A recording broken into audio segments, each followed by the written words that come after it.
Amen. Maligayang Pasko po sa ating lahat. So, Merry Christmas po. Dahil dyan, kakanta tayo ng Christmas song. Anyway, let's continue. Everyone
yakapin sa biyaya at tayo'y patawarin.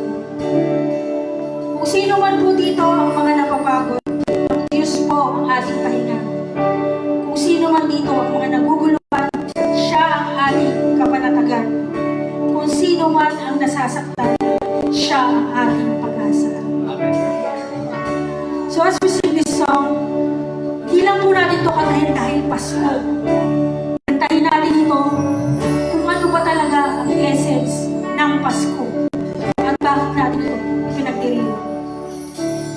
Held within a manger, the Son of God arrived, the one who will be called Emmanuel. The promise was delivered unto a virgin bride, the one who will be called Emmanuel. Your name Is the highest, your name is the greatest, your name stands above them all. All thrones and dominions, all powers and positions, your name stands above them all.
Basahin ko muna yung Lucas.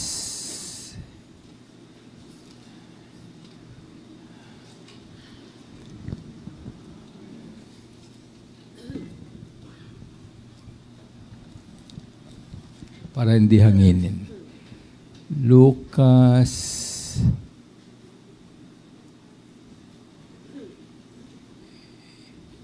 Hindi po yan ang ating teksto. Ngunit gusto ko pong tingnan natin yung mga kataga. Babasahin ko po sa wikang Ingles. Sabi rito, in that region there were shepherds living in the fields, keeping watch over their flock by night. So, maliwanag po na gabi yung kaganapan. Then an angel of the Lord stood before them, and the glory of the Lord shone around them, and they were terrified. But the angel said to them, do not be afraid, for see, I am bringing you good news of great joy for all the people. To you is born this day in the city of David a Savior, who is the Messiah, the Lord. And then, tingnan po natin yung verse 13. And suddenly there was with the angel a multitude of heavenly hosts, praying God and saying, glory to God in the highest heaven, and on earth peace among those whom He favors. Mahirap pong imaginein o ilagay sa ating isip kung paano ginawa ito ng mga anghel. No? Habang tayo po ay nag-aawitan, maaring sa ating presensya, yung presensya ng Panginoon, ay ating pong nararamdaman. Siguro, yung pagpupuri ng mga anghel ay totoong kakaiba dahil nakita nila yung Diyos na buhay. Hindi lang yung Diyos na pinanganak nung panahong yun, ngunit yung Diyos na kasama nila sa kalangitan. Totoo na ang ating pananampalataya ay nakasalig, nakahilig o naka-founded sa pananampalataya. Hindi natin nakikita, hindi natin nararamdaman, ngunit ito ay sinabi ng banal na kasulatan at ito ang ating pinagbabatayan ng ating pananampalataya. Minsan po kasi, hindi ako masyadong, ano yung tawag doon? Emotional, no? Pero, yung pagpupuri ng mga anghel sa ating Panginoon ay ini-imagine ko kung ano yung kaganapan. So, maaring pag nandun na ako, mararanasan ko yun. No? So, sa ngayon, tingnan po muna natin ang kaganapan sa ating bayan. Ano po yung season ngayon? Season ng Kapaskuhan, di ba? Ano ang madalas nagaganap? Isa? Hindi. Nagsisimula sa letter T. Traffic. Sinong na-traffic sa inyo ngayong linggo? Siguro lahat tayo. Anyway, so samahan niyo po ako. Pwede na natin i-flash yung aking title page. Ayun. Nagsisimula rin sa letter T. 3 handog. Meron po akong tatalakayin 3 handog o 3 regalo, 3 gift. Kapag Pasko, sabi natin ay ito po yung panahon ng pagbibigay, di po ba? So lahat po ng ninong ay parang si Senador Bato, di ba? Anong ginawa niya? Nagtatago, di ba? Yun po yung parang joke, no? Kasi yung mga inaanak, hinahabol po yung mga ninong at ninang. Dapat po kasi baligtad. Yung mga inaanak ang dapat mag-aginaldo sa mga ninong at ninang. Tama, no? Oo, okay, sige. Unang handog po ni Yahweh. Ano ang handog ni Yahweh? Basahin po natin. Ito po ay sinulat ni Isaiah. Siya po ay propeta ng mga Hudyo. Noong taong 735 BC. Ito yung sinabi niya. Sapagkat sa atin ay pinanganak ang isang bata. Sa atin ay binigay ang isang anak na lalaki at ang pamamahala ay maaatang sa kanyang balikat at ang kanyang pangalan ay tatawaging kamanghamanghang tagapayo, makapangyarihang Diyos, walang hanggang Ama, prinsipe ng kapayapaan. Talatang 7, ang paglago ng kanyang pamamahala at kapayapaan ay hindi magwawakas sa trono ni David at sa kanyang kaharian upang itatag at upang alalayan ng katarungan at ng katwiran mula sa panahong ito hanggang sa magpakailanman. Isasagawa ito ng sigasig ng Panginoon ng mga hukbo. Ito po ay isa pong hula. Ito po ay isang prophecy, no? Propesya na ginawa po ni Propeta Isaiah noong taong 735 BC. Noong panahong yon ay ang bayan po ng Israel ay parang sinasakop. Hindi naman sinasakop, inaalipin sila ng Assyria. Isa pong ancient kingdom.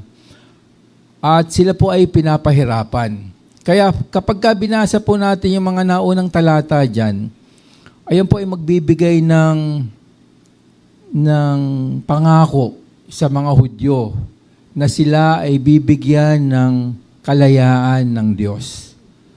So nangyari po rin yun dahil ang history po kasi ng mga Hudyo ay on and off sila sa pananampalataya at sila ay pinaparusahan ng Panginoon. Sila rin po ay nire-redeem at binibigyan ng kalayaan. So nung panahong yon, naghihirap sila at sinabi sa kanila ni Yahweh sa pamagitan ni Isaiah na sila ay bibigyan ng redemption at kalayaan. Ngunit, ito pong talatang binasa ko, ito po ay nagpapatungkol kay Panginoong Jesus. So yung redemption na sinasabi ni Isaiah sa talatang 6 at 7, ito po ay pinapatungkol sa darating na Mesaya. Ang bayan po ng Israel ay palagi po nag-aantay ng kanilang tagapagligtas, ang kanilang Mesaya. Sa kanilang kalagayan ay hanggang sa ngayon, inaantay pa po nila yung kanilang tagapagligtas. Hindi po nila kinakilala si Jesus na siyang Mesaya. Ngunit ito po ang ating tinatayuan. Ito po yung pangako ng katubusan, ito po yung pangako ng kagalakan, at ito po yung pangako ng kalayaan. Familiar po tayo sa talatang 1:16, no? John 3:16, yung pag-ibig ng Diyos sa sanlibutan, pinagkaloob niya yung kanyang bugtong na anak. At sinabi rin yung kagalakan at yung kalayaan ay yung pagbigay sa atin ng katubusan ni Jesus ay nagkaroon tayo ng kalayaan sa kasalanan. So, maliwanag po na yung hula ay inilalaan hindi sa panahong yon na tinatayuan ni Isaiah. Ngunit, dahil dakila po ang ating Diyos, nililigtas niya rin po ang kanyang bayan ng mga panahong yon. So, dun sa history po ng Israel, talagang pinapatnubayan sila sa lahat ng kanilang lakbayin. Ngunit alam po natin sila ay sinakop ng mga Babylonians, dinala dun sa Babylon, yung unang sinasabing unang diaspora, na wala po sila sa bayan po nila, sa bayan ng Israel. Ngunit sila po ay nag-gather ulit, bumalik. Tapos nagkaroon po ng pangalawang paglisan, at yon ay naganap nung panahon po ng mga Romano. At noong 1948, sila po ay binalik doon sa bayan nila sa Middle East. Ngunit hindi po yan ang ating pag-uusapan. Ang sinasabi po dito, yung unang handog ng ating Panginoong si Yahweh ay ang kanyang anak para sa atin. Ngunit, mahalaga po nating malaman, paki-flash nga yung slide, susunod. Next pa. Yung susunod. Ayan. Yan po ang pangako sa atin ng ating Panginoon. Ang ating Messiah ay isang wonderful counselor, isang tagapayo. Isa pong mighty God, makapangyarihang Diyos, isang walang hanggang Ama, at Prince of Peace.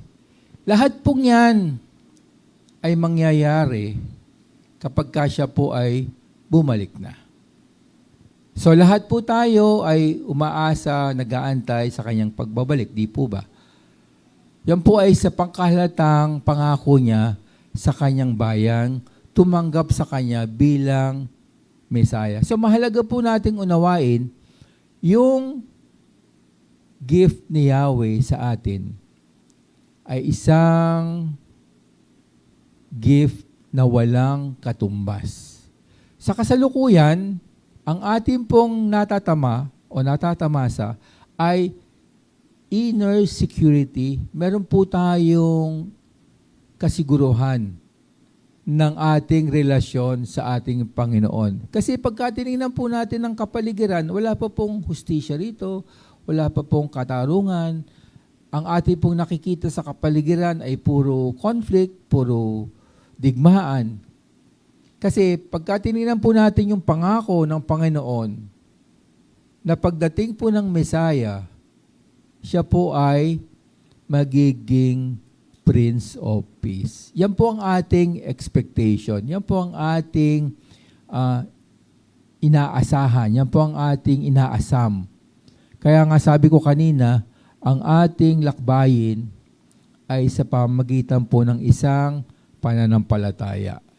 Kung tayo ay nandito pa sa mga panahong ito, tayo po ay mapalad. Kung hindi man, tayo rin ay mapalad dahil tayo ay nasa piling na ng ating Panginoon. So, yan po ang unang handog. Yan po ang unang regalo. Yan po ang unang aginaldo.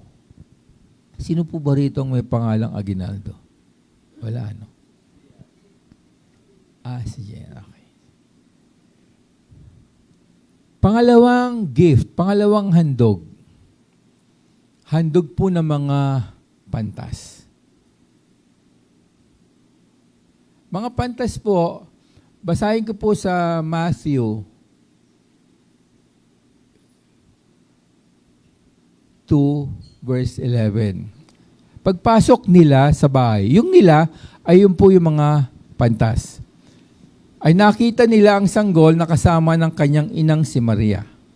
Nagpatira pa sila at sumamba sa kanya. Nang buksan nila ang kanilang mga kayamanan, ay hinandog nila sa kanya ang mga kaloob na ginto, kamanyang at mira.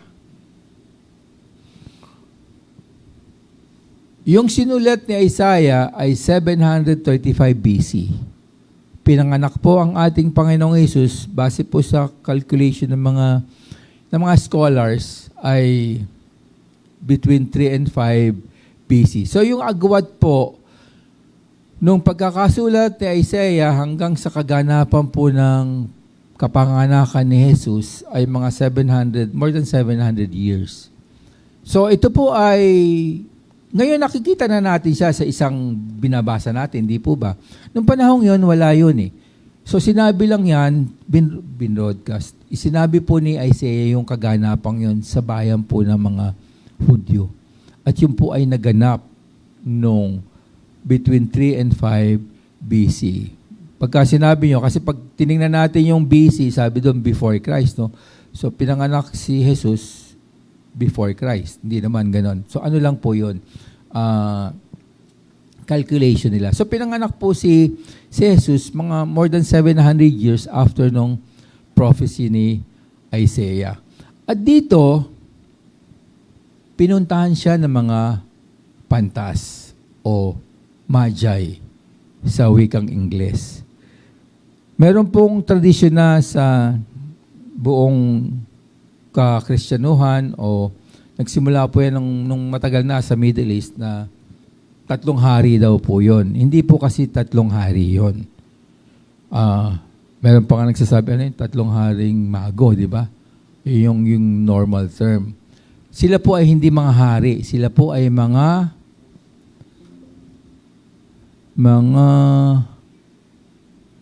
scholars. Tingnan po natin yung next slide natin.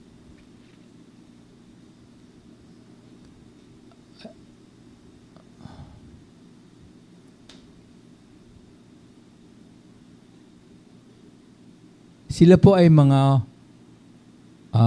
matatalino, mga wise men. Ang sabi nga po sa mga talata, sila po ay mga priest at scholars. Kung atin pong wawariin ang mga kaparian, hindi lang kaparian ng Katoliko, kahit yung kaparian po ng mga Hudyo, sila po ay mga maalam. Sila po ay learned. Sila po ay mga scholars.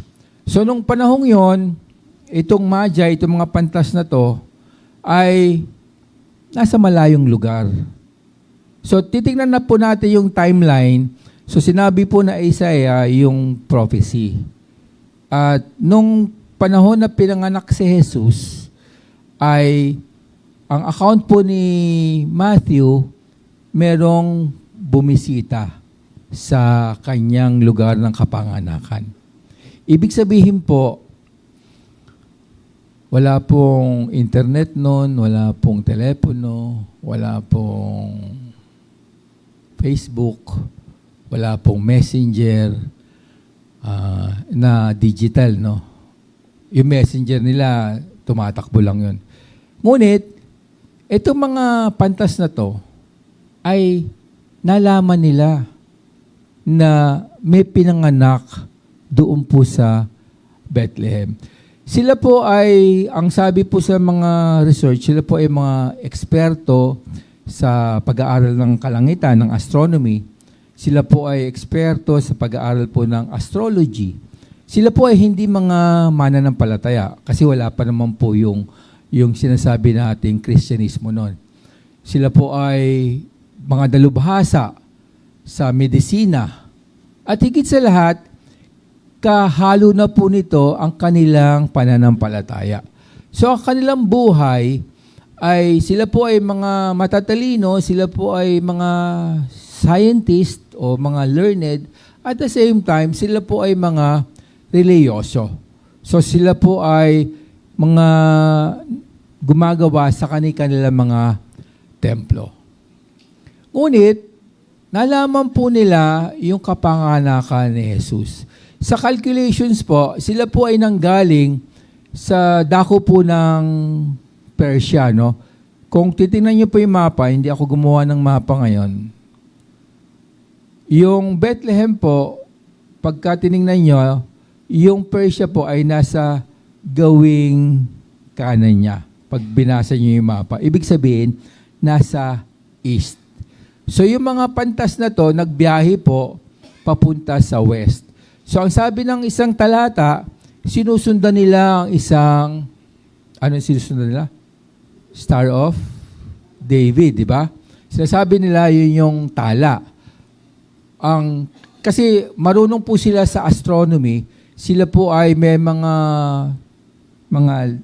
tala na kung kailan sisikat yung star na to, kung kailan lulubog yung talang ito, kung kailan dadating yung kometang ito. So, ang sinasabi po rito ay hindi mahalaga kung ito ay kometa o kung ito ay isang tala. So, ang mahalaga po ay nalaman po ng mga Magi yung signal. So sa layo po nila, sila po ay, sabi po sa calculations, mga 1,000 to 1,500 kilometers away. Ang biyahe po noon, sila po ay sasakay sa kanila mga kamelyo, dala po nila yung kanilang mga kasama, at nakakapagbiyahe lang po sila tuwing umaga. At paggabi, sila po ay mamamahinga, papainumin yung kamelyo, at sila po. Kaya yung biyahe po nila, inabot daw ng mga 2 hanggang 3 buwan. Ibig sabihin po, bago isilang si Jesus, alam na nila kung anong gagawin, kung saan sila pupunta. At nung sila ay pumunta ron, ito po yung kanilang ginawa. Kinilala nila si Jesus bilang hari at bilang Mesaya. Sila po ay hindi Hudyo, sila po ay mga Hentil. Unawain po natin yan dahil si Isaiah, ang kanyang prophecy, binigay niya po sa mga Hudyo at binigay niya po sa future na mga nilalang. At nung panahong yon, mga Hentil po ang nagbigay sa kanya ng parangal. Tayo po ba? Ano po tayo? Pilipino, di ba? So sa ating po pag-aaral, tayo po ay mga Hentil na nag-graft sa puno ng kaligtasan, nakasama ng mga Hudyo. Dahil ang tingin nila kay Jesus ay hari at Mesaya, at pagpunta nila ron sa kanilang pagpupugay, dapat merong gift, merong handog. Hindi ka pupunta sa palasyo ng Malacanang nang wala kang dalang payola. Nang wala kang dalang 30%. Ay, hindi. Basura pala. Ngayon, basura ang dinadala, di ba? Noon, ito po yung mahalaga nating tinan. Madalas po kasi nating binibigyan ito ng pakay, ng emphasis. May 3 uri po siyang binigay. Ginto, kamanyang, at mira. Kapag pinag-aralan po natin kung ano yung simbolo nun, kasi po ang ginto ay isang pagbibigay galang sa isang royalty. Hindi ka magbibigay ng pilak sa hari. Kung tutunghayan po natin yung kwento ni Solomon at yung kanyang mga sinakop, siya po ay tumatanggap ng tune-tuneladang ginto kada taon sa iba't ibang dako po ng kanyang sinasakupan. Siya po ay isang hari. So, kapag haharap kayo sa isang hari, dapat may dala kayong ginto. Ito yung kanyang kapanganakan. So parang tingnan natin, no? Halimbawa may dedicate tayo na bata, yung mga ninong, ito yung mga pantas, dapat may dala silang ginto, di ba? Ano yan? Tawag, pakimkim o yung, anyway. So ito yung simbolo po ng royalty. Nung panahong yon, ang kalakalan talaga ay pilak at ginto. Pero napakahalaga po ng metal na ginto. Pangalawa, yung frankincense, yung kamanyang. No? Ito po, hindi ko alam kung nakaamoy na kayo nito. Mabango po ito eh. Pagka ito po ay sinusunog, ito ay nagbibigay ng mabangong samyo. Ang sabi po sa pag-aaral, ito raw po ay simbolo ng pagka-Diyos ni Jesus, nung binigay sa kanya ito ng mga pantas. Nung panahong yon, kung magkano ang ginto, kada gramo, ganun din ang halaga ng kamanyang, ng frankincense. Ito po ay galing sa isang puno na kinukuha nila yung dagta at ito po ay pinapatuyo at kapag ito po ay sinunog, ito po ay napaka-bango. Makakakita pa po kayo nito kung magagawi po kayo ng Manila sa bandang Raon dun sa malapit sa simbahan ng Quiapo, may nagtitinda puro ng mga tipak-tipak na kamanyang na frankincense. Pangatlo po, mira o myrrh. Ito rin po ay isang galing sa puno, no? Isang dagta na ang sinasabi naman ito ay ginagamit sa paggagamot. Ngunit higit sa lahat, ito po ay ginagamit sa pag-preserve ng katawan ng isang patay. Pang-imbalsamo. So, meron po kasing isang technique na ginagamit po sa Russia na nag-iembalsamo po sila ng patay na hindi po nabubulok. Kilala niyo po si Lenin? Si Lenin po ay inimbalsamo at ang kanyang katawan ay halos buo pa rin. Kung hindi ako nagkakamali, yun din yung ginamit kay Kaapo, kay Cafferty. Tapos ginamit pa rin yun doon sa isang babae, yung asawa ni Dictator Peron, si Evita Peron. Alam niyo yung Evitang song, no? Ano ba song? Kanta yun? Ayun. So si Evita ay isang napakagandang asawa ng isang diktador. Siya rin ay inimbalsamo nung ginamit doon kay Lenin. At hanggang ngayon, buo pa rin ang kanyang katawan. So, maaring ito ay ginamitan ng mira. Ito po ay simbolo ng kamatayan. So, kaya nagkaroon po ng concept na 3 hari. Kasi meron 3 regalo at 3 aginaldo. Hindi po alam kung ilan yung mga pantas na nagpunta. Hindi po alam kung ilan sila. Ang totoo nga niya, may mga pangalan pa, di ba? Olan, Dante, at Nestor. Ay, hindi, mali pala. So, yun po yung connotation nun. Kaya nagkaroon ng 3 kings. Meron pa nga silang date eh. Feast of the Three Kings, pero hindi po talaga 3 yung hari. At hindi po sila hari. Sila po ay mga pantas na sinabihan ng Panginoong Yahweh na sa araw na ito, magkakaroon ng kapanganakan at ipapanganak ang isang tagapagligtas. So sila po ay nagpunta, nagbigay sila ng kanilang handog. Ngunit,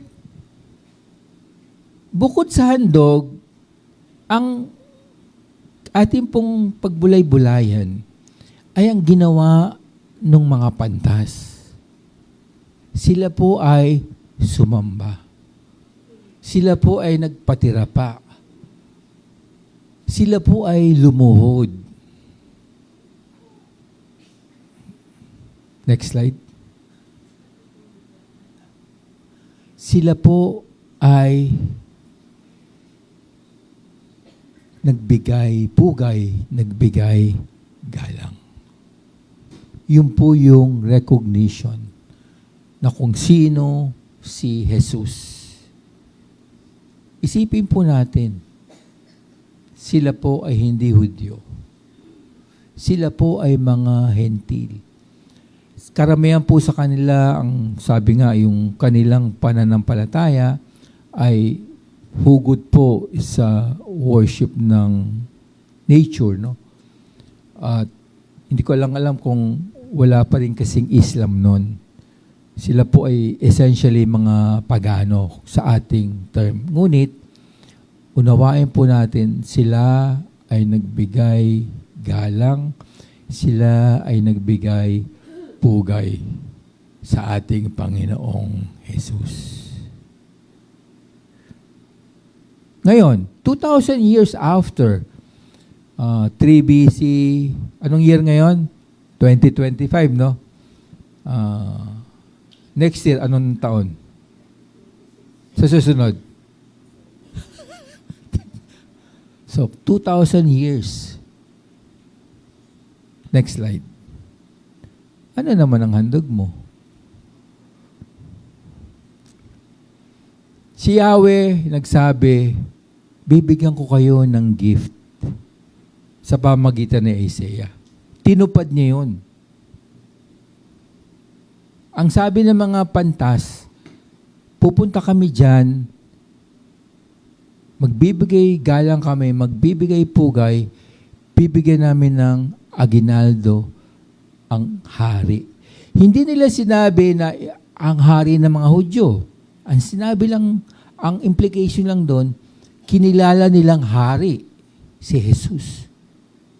Kapag kami sinilang sa isang palasyo at pinatawag ng hari yung kanyang mga nasasakupan, yung batang yun ay aaginaldohan ng lahat ng uri ng kayamanan.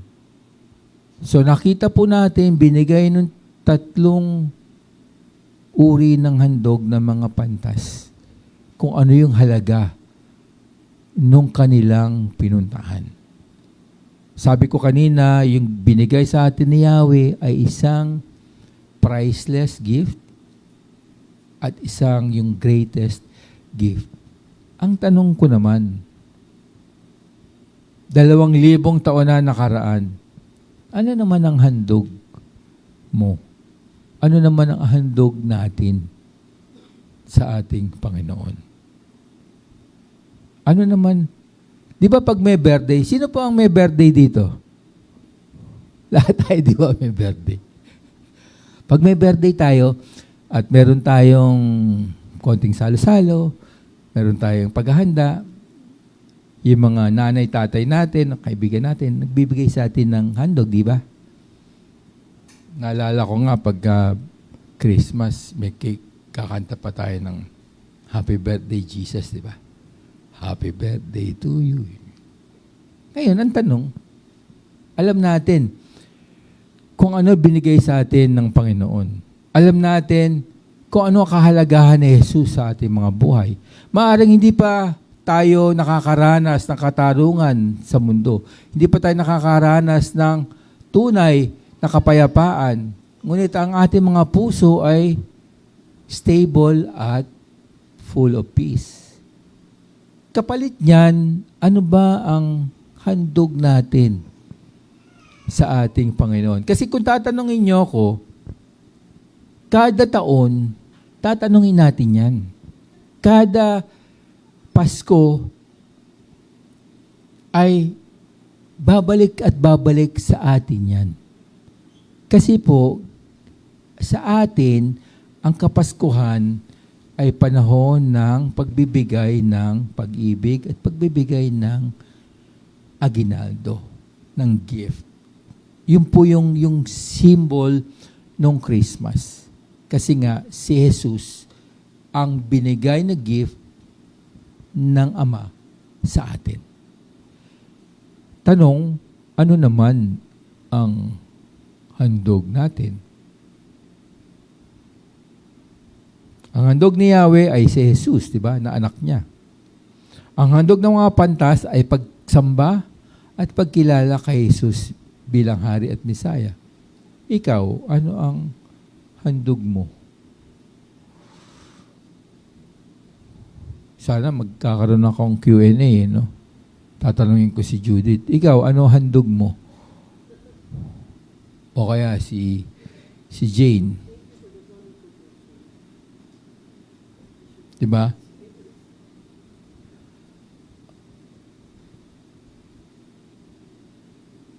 Mga uri ng handog mula sa atin. Ano ba meron tayo? Next slide. Ayun. Tingnan natin number 1. Ayun. Lahat tayo ay may salapi. Di po ba? Tama? Kayamanan. Kasi pag sinabi natin kayamanan, nakaakibat yung salitang salapi, ito po ay nangangahulugan ng pag-aari, ari-arian. Diba? Kasi baka may pilosopo dyan. Ang kayamanan ko ay aking kagandahan. Diba? Ang kayamanan ko ay ang aking anak. Hindi po yun. Ang sinasabi ko dyan, lahat po tayo ay maaring wala kayong deposito sa bangko, pero meron kayong pag-aari, meron kayong pananalapi. Ano pa po? Lahat po tayo ay may panahon. Tama po ba? Merong isang awit, ko alam kung alam niyo yung umawit nito, 8 days a week. Sino umawit nito? O yun, galing ni Pastor, no? So lahat po tayo merong, sabi nga ng Beatles, merong 8 days a week. Yung ating pong kalendaryo ay gawa po ng tao yan. Ang alam po lang natin, sisikat ang araw at lulubog. Isang araw yon.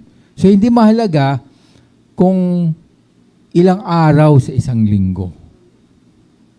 Ang sinasabi po, lahat po tayo ay may 24 na oras. Sino natutulog ng 10 oras ang araw?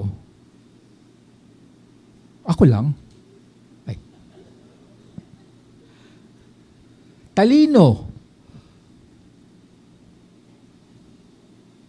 Sino ang matalino? Taas ang kamay. Lahat kayo. Walang mangmang na ginawa ang Panginoon. Lahat tayo ay may angkop na talino. Lahat po tayo ay may angkop na pag-iisip. Bakit nyo tinanggap si Jesus?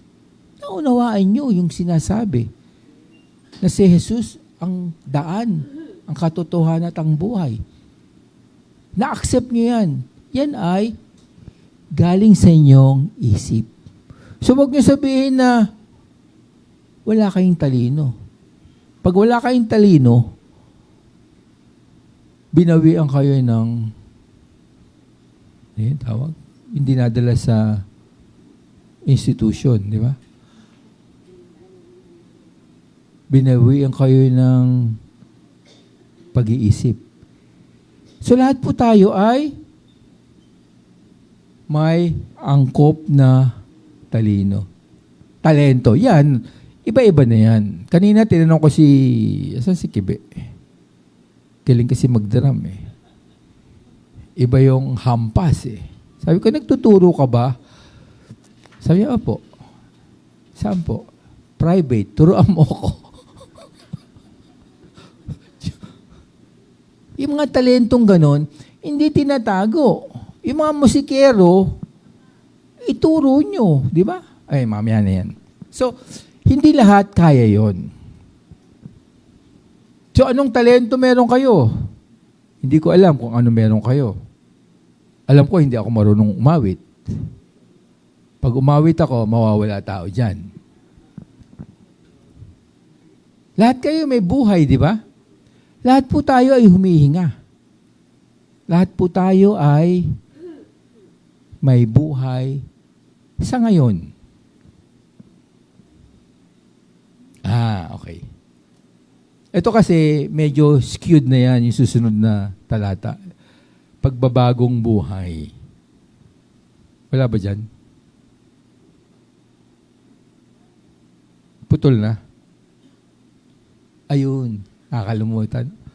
Parang ang layo. Parang, alam nyo ba yung communication from the moon to the earth?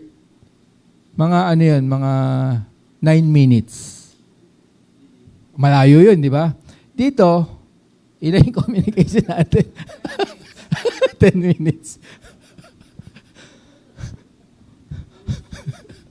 Yung pagbabagong buhay, ano na yan? Twisted na yan. Ibig sabihin, yung ating transformation, nung tayo po ay naging mananampalataya. Maaring ihadog natin yan sa ating Panginoon. Pagsamba, take na natin to for granted. Nagiging nominal to. Parang Parang pangkaraniwan, pero hindi po ito pangkaraniwan. Ang pagsamba po ay napakalalim na katuruan.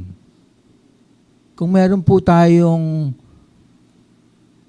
titingnan na maaring modelo ng pagsamba, tingnan po natin si Haring David. Huwag lang natin tingnan yung ginawa niya nung naliligo si Bathsheba. Pero, basically, yung pagsamba ay ingrained sa tao. Bakit po? Ang sabi nga sa Genesis, di ba? We were created in the image of God. So kung tayo ay ginawa sa wangis ng Diyos, ang ating unang wangis ay pagsamba sa ating Creator. So, ito po yung mga uri ng handog na maaring magmula sa bawat isa. Marami po ito. At sabi ko nga marami nga yan. Bawat isa po sa atin, mayroon yan. Iba't iba nga lang degree, iba't iba nga lang antas.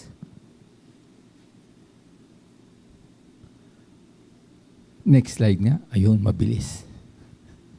Ang ating handog, ito, hindi naman dapat yung handog natin tawag ko nga madalas one time, big time, no? Parang, okay, meron kang 10 million.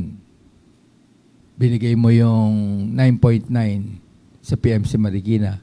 One time, big time yun. Tatanggapin po namin yun. Pero hindi po yan yung sinasabi doon sa pagbibigay natin sa Panginoon. Kailangan maging conscious tayo na yung ating relasyon sa Diyos ay long-term at eternal. Ibig sabihin, ito ay pangmatagalan. Ito ay ating relasyon, halimbawa ng isang anak sa kanyang magulang, isang asawa sa kanyang asawa.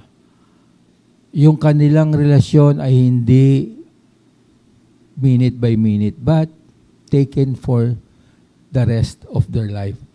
At dapat, ang ating handog ay consistent, persistent, hindi ningas kugon. Halimbawa, marunong kang umawit, di ba? Sino marunong umawit? Ako lang. Talaga kahit. Kami ni Pastor Dante. Wala si Norman no?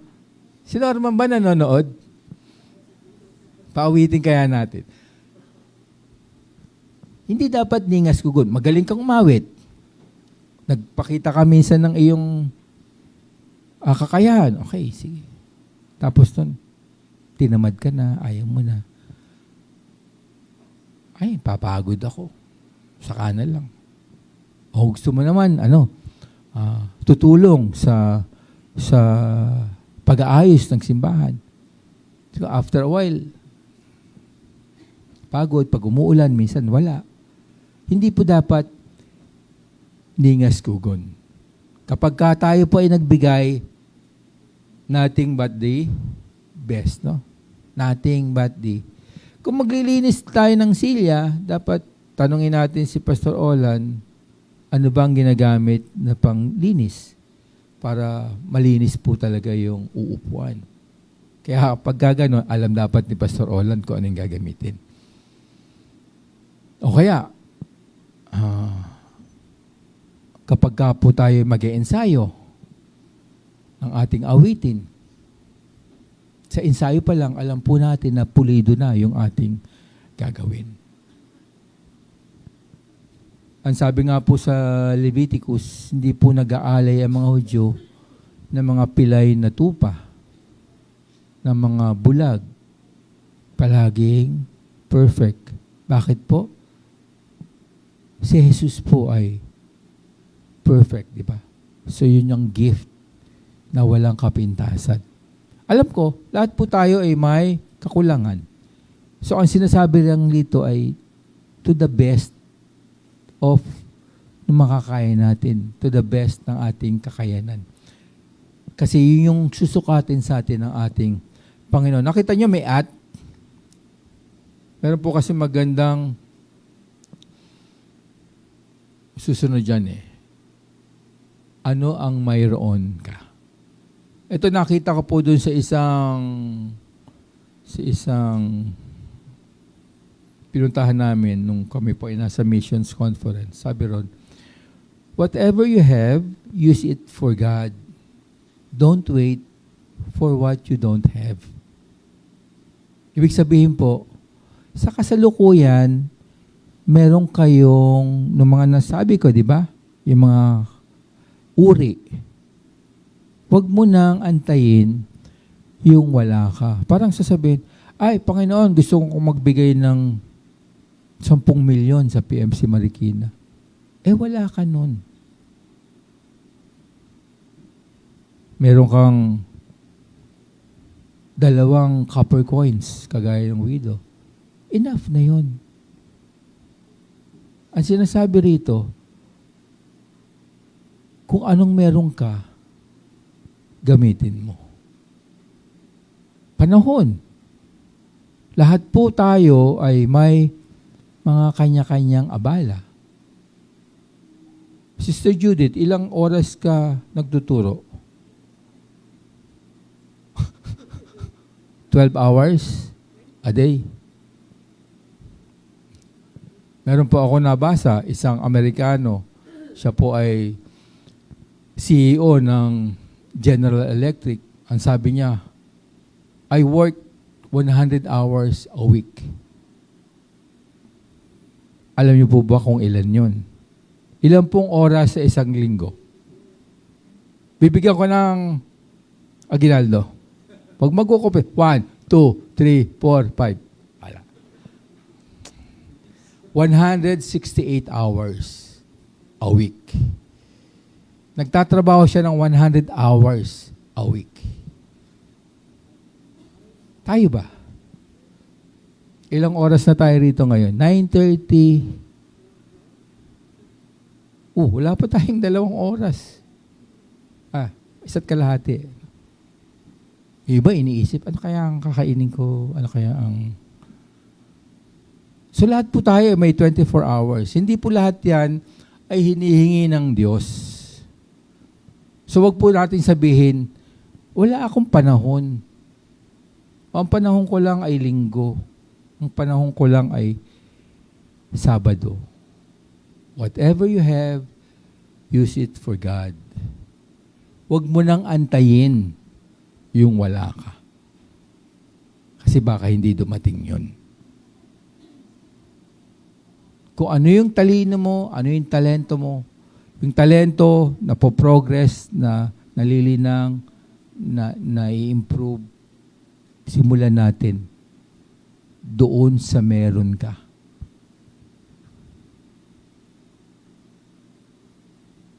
Para maunawaan nyo, maunawaan nating lahat kung ano yung aking gustong tumbukin, ay next week, next Sunday, ako pa rin po kasi, ngunit hindi lang po ako magsasalta, hilingin ko po yung 2 pastor natin na magbibigay po ng kanya-kanyang Christmas message. Maigsi lang naman po ang ibibigay ko sa kanilang oras. Tigi 1 oras lang po siguro. Sinabi ko na, hindi ko pa nasasabi sa iyo. Para na sa gayon, maririnig niyo po yung mensahe ng inyong mga kapastoran sa linggo. Kasama po rin si Pastor Adel doon sa aking hilinging magbigay ng Christmas message. Anyway, ito po ang aking suggestion. Isulat ninyo ang mga maaari niyong ipagkaloob kay Jesus bilang pag-alaala ng Kapaskuhan. Halimbawa, gusto kong magbago. Gusto kong maglingkod at magbigay ng panahon. Ako ay may ganitong kakayahan. Gusto ko siyang ipagkaloob kay Jesus. Ako ay tamad. Gusto ko lang maging masipag. Yan po ay between you and the Lord.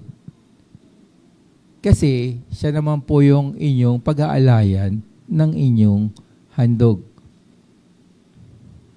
Pwede rin material na bagay. Kagaya nga po ng ano yung ginawa natin kaugalian. Birthday times, ano yun? Kung ilan taong ka na, times ano? Times 10. Okay. Ilan taong ka na, Nanay Pining?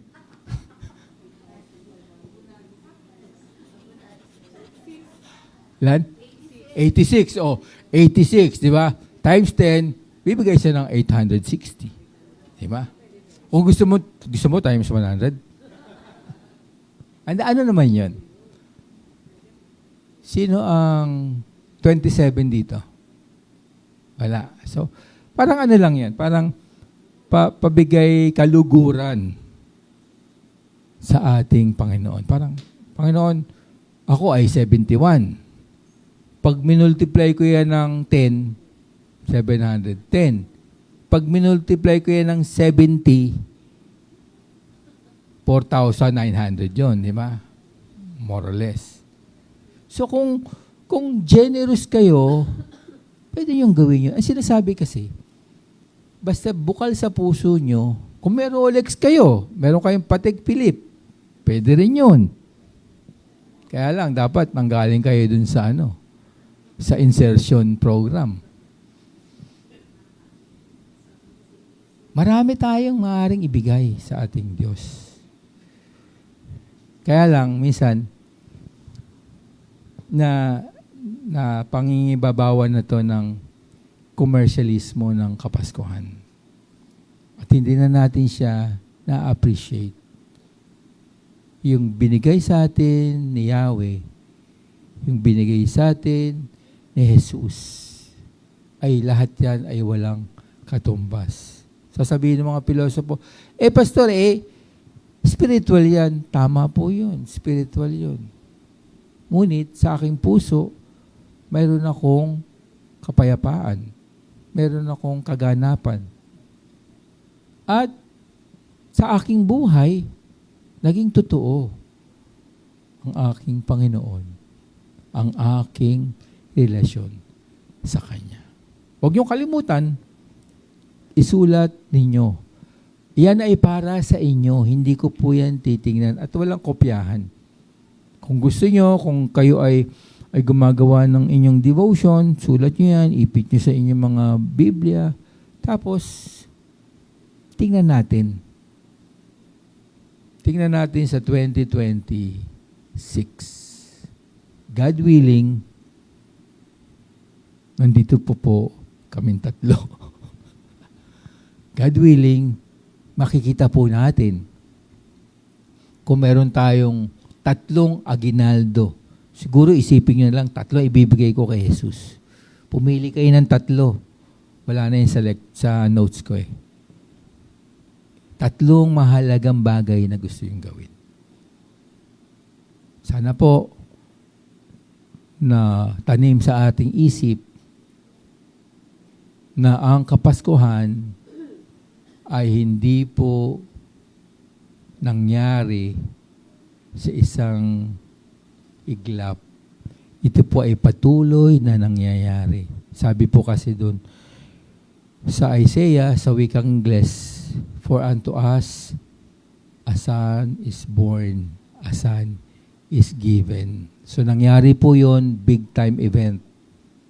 At ang pagtanggap kay Jesus ay nagpapatuloy po hanggang siya ay tumating na mag-uli. At yun na po ang pagsusulit natin sa Kanya. Tayo po ay manalangin.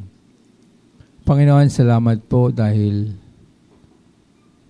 kung wala ka po, wala pong Kapaskuhan. Kung wala ka po, kami po ay ligaw sa mundo.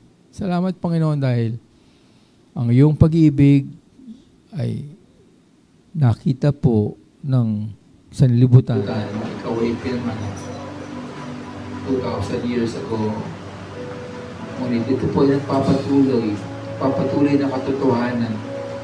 Ang pag-ibig niyo po ay nandyan na maaari pong, madali pong kunin, madaling tanggapin. Salamat o Diyos dahil ang iyong bayan sa Marikina, ang PMC Marikina, ay niyo pong patuloy na binibigyan ng biyaya. Biyaya ng buhay, biyaya sa kanilang mga kalusugan, biyaya sa kanilang mga pamilya, biyaya sa kanilang mga pansarili, paglakad. Salamat o Diyos dahil ano man ang aming maibigay, maihandog, hindi po ito sukli. Dahil wala po kaming maisusukli sa inyo. Kayo po yung nagbayad.